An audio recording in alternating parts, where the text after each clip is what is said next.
ដើរលេងអ៊ីតាលីបងប្អូនយើងដើរទីក្រុងចាស់ចាស់ជុំវិញនៃទីក្រុងរ៉ូម៉ាហ្នឹងគឺថាច្រើនមែនតើអាគារចាស់ចាស់បាក់បែកអីតែគេកំពុងសាងសង់ជួសជុលហ្នឹងណាថាគឺជាទីក្រុងដែលចំណាស់ជាងគេបង្អស់នៅសហភាពអឺរ៉ុបហើយដើរមកទីក្រុងរ៉ូមបងប្អូនមកដល់អាគារនេះមួយគេហៅថា Victoria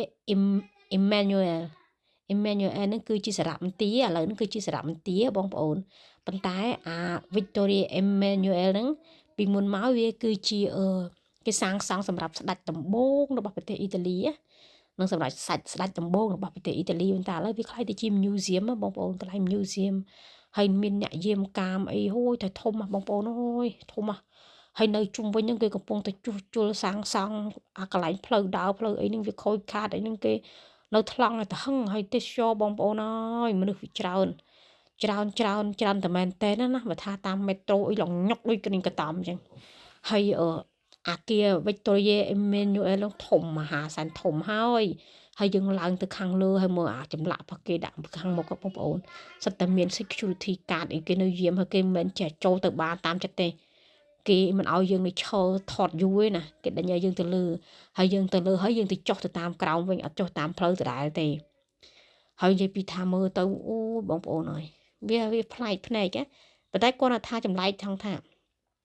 នៅអឺរ៉ុបកាន់សាសនាគ្រិស្តដូចគ្នាគាត់ថាអញ្ចឹងទៅអាគារឈើអីវាដូចជាប្រហាក់ប្រហែលគ្នាបងប្អូនវាស្តៀងគ្នាទាំងអាគារហើយអាគារទៀតសោតអាគារ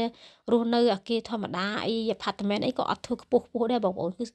ស្មើគ្នាតិចតួចខ្ពស់គ្នាជាងនេះតិចតួចទេអត់មានអា sky building អីនៅតាមប្រទេសបណ្ដាជើងលឿនមួយចំនួននៅអាស៊ីយើងនៅអាមេរិកអីចឹងណាគេធ្វើតែអញ្ចឹងអឺរ៉ុបគឺអាគារប៉ុនគ្នាអញ្ចឹងហើយនេះគឺជាសារមន្ទីរនៅក្នុងទីកន្លែង Victoria Emmanuel ហ្នឹងហើយយើងឡើងទៅយើងអាចចុះមកតាមផ្លូវដដែលទេយើងចុះទៅតាមផ្លូវក្រោមព្រោះគេហាមមិនឲ្យយើងចុះទេគេឈរយាមយើងមិនថាពិការមិនថាចាស់កូនខ្ចីទេត្រូវទៅចុះតាមក្រោមអត់មានចុះតាមផ្លូវហ្នឹងទេគេអត់ឲ្យយើងចុះមកញ៉ៃគេតែងតាមចាប់យើងឲ្យយើងឡើងចុះទៅក្រោមវិញអត់ឲ្យយើងចុះទៅតាមផ្លូវហ្នឹងឯងហើយនេះធម្មជាតិពីខាងលើយើងនៅឡើងទៅដល់អា Victoria Emmanuel ហ្នឹងយើងមើលឃើញអាគារចាស់ទីក្រុងរ៉ូមហ្នឹងឃើញអា Colosseum ឃើញអីហ្នឹងឃើញជុំវិញហ្នឹងបានច្រើនហើយអឺមើលឃើញទេបងប្អូនឃើញទេហើយទីក្រុងរ៉ូមអឺបើសិនជាយើងនាំក្មេងទៅដូចខ្ញុំយកកូនក្មេងយកអីទៅអត់ចូលចិត្តទេព្រោះវាអត់មានអីសម្រាប់ក្មេងទេណាបងប្អូនវាមានតែសម្រាប់របៀបថាអាសំណង់អាគាររាប់ពាន់ឆ្នាំអីមកហើយហើយដោយតែអាគារ Victoria Emmanuel ហ្នឹងគេកសាងឡើងនៅឆ្នាំ1885បងប្អូនហើយមើលអាសត្វនេះអាសត្វគេហៅស៊ីកាលនេះវាឈរស្រែកវាអត់មានខ្លាចមនុស្សទេវាយើងដើរឡើងទៅលើអាគារហ្នឹងទៅវាអត់មានខ្លាចយើងហ្មងវាឈរក្បែរវាក៏វាអត់ខ្វល់យ៉ាងនេះប្រៀបចឹងស៊ីកាល